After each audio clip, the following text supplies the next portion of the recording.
So I just talked for literally 25 minutes to my camera and it wasn't even recording. Anyway, I'm gonna keep this one short and simple because I don't have that much time. Okay, so I tried to make this video to talk about intermittent fasting. If you follow me on Instagram, you know that I was doing it for the last 7 days. Why I decided to do it, I needed something that would help me control my cravings because I was just not able to stay within my macro and calorie goal. I don't know why. I go through phases. I was snacking a lot and just not able to have that sort of peace with food. So I decided to do intermittent fasting because I had done it once in the past a few years ago to get lean for Halloween. And it worked really, really well. I got really good results, and then I stopped doing it for some reason. But this time I wanted to stick with it for a little bit longer and see how it worked and if it was still as great as it was last time. So what intermittent fasting is, it's a style of eating where you fast for a certain number of hours and then you feed for a certain number of hours. It doesn't have to be strict. I don't do it very strictly. I basically go 8 hours to eat and then a 16-hour fast. So I eat from noon to 8. And then I'll stop eating at 8 and I'll go to the next day until noon, and that's when I'll have my breakfast or lunch, depending on my mood. I guess it's breakfast if you're breaking your fast, but I'll have whatever I feel like. And then I will have like a snack or two in between my 2 meals, and then I'll have dinner around 7. I will finish it in like 30 minutes, and then maybe another snack right before 8 or 8:20, 8:30, and then I will drink a big glass of water, and usually I'm really full after that meal because I am still trying to hit my calorie goal. You know, I don't want to undereat either, so I'm usually very full, and then I go to bed. And then in the morning I wait until noon to eat. In terms of the different types of intermittent fasting, you don't just have to do 16 fasted, 8 fed. You can do 14-hour fast and 10-hour feeding if that works better with your schedule. So in that case you would do 10 a.m. to 8 p.m., which I think is really, really doable if you're the type of person who has a lot of hunger pangs in the morning and you can't wait until noon. And the window that I'm following for this intermittent fasting is recommended by a program called Lean Gains. That's a type of intermittent fasting. They have a website, there's a lot of information on it, so you can go on there and read more. In terms of workouts, I don't really follow what Lean Gains has written up on their website just because I don't have the time. They recommend a lot of heavy lifting, linear progression type programs, and honestly I'm still not familiar with a lot of the machines at the gym, and I don't really like them. So I'll do heavy weights at home when I have time and when I feel like it, but I won't do it at the gym. I'll take classes at the gym, I'll go for cardio, I'll go for some of the machines that I do like over there. And other than that, I don't really follow the recommended workout right before you break your fast rule. Again, for convenience sake, I kind of don't like putting a lot of rules into my routine. So I do what I can, and usually what happens is on days when I have night shifts, I will work out right before I break my fast. But on days where I'm working regular hours, like 6 a.m. to 6 p.m. or something, I will work out right before dinner. So I'll work out 6:30 to 7 p.m. and then I will have my dinner at 7 and then I'll stop eating at 8.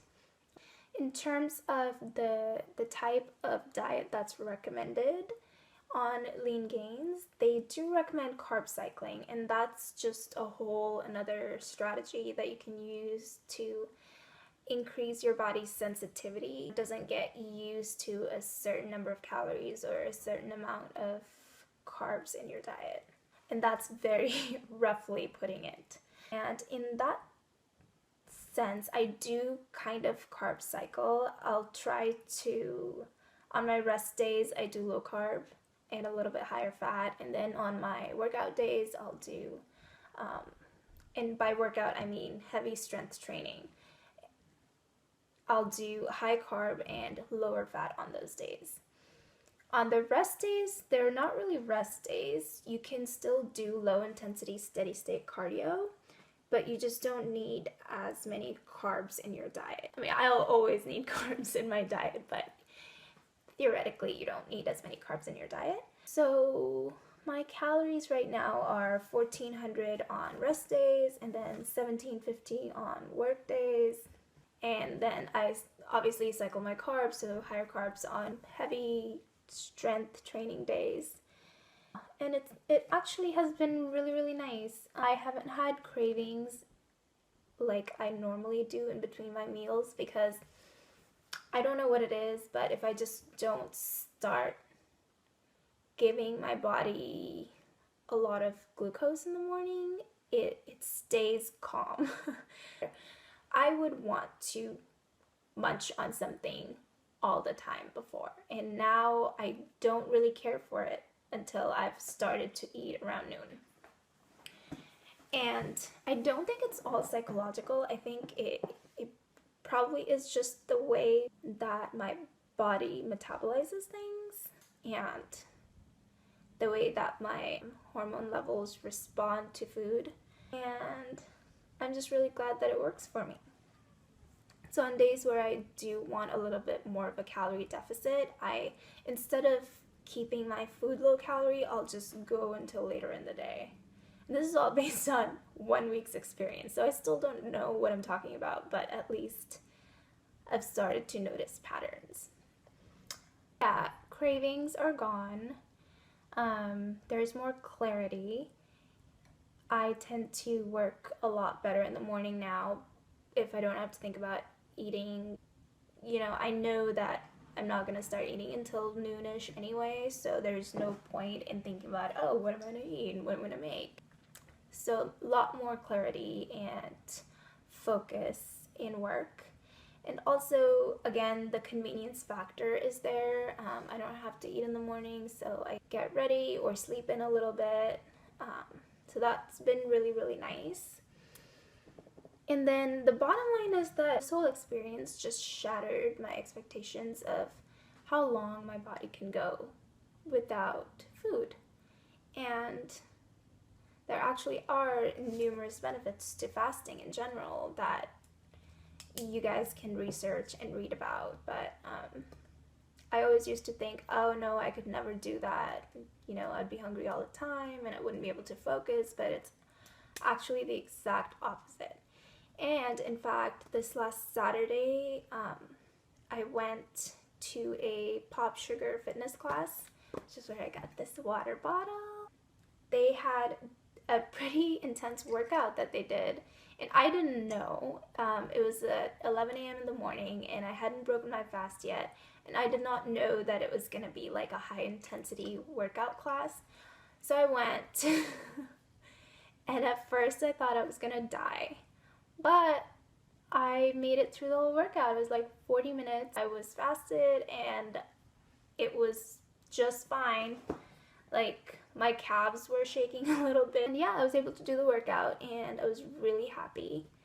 And I think that's all of the things that I wanted to tell you guys. And clearly I would not have been able to put this in an Instagram post. So I felt like I needed to vent and make a video. And I hope I educated some people so that if you feel like this is something that would work for you, you can hopefully do further research and see if you want to try it out. Oh, I almost forgot. In terms of my physical changes, I have noticed a lot of just like losing all the water weight. So I've noticed that I'm a little bit more lean. Started off not really eating very well last week, the week before I started this. So I'm sure I had a lot of water weight, but in total I lost 2.5 pounds. And yeah, that's really, really good. And I don't expect to lose that much the next coming weeks, because obviously the first time you start something, you're gonna lose all the water weight first. And especially if you haven't been in the same deficit previously and now you're introducing a bigger deficit in your diet, you see larger changes at first and then it plateaus off. And I'm totally expecting it to plateau off. I'm not even expecting to lose any more weight, honestly. I just want to maintain and hopefully gain some strength. So that's it. It wasn't as short as I thought it was going to be, but 15 minutes isn't bad, right?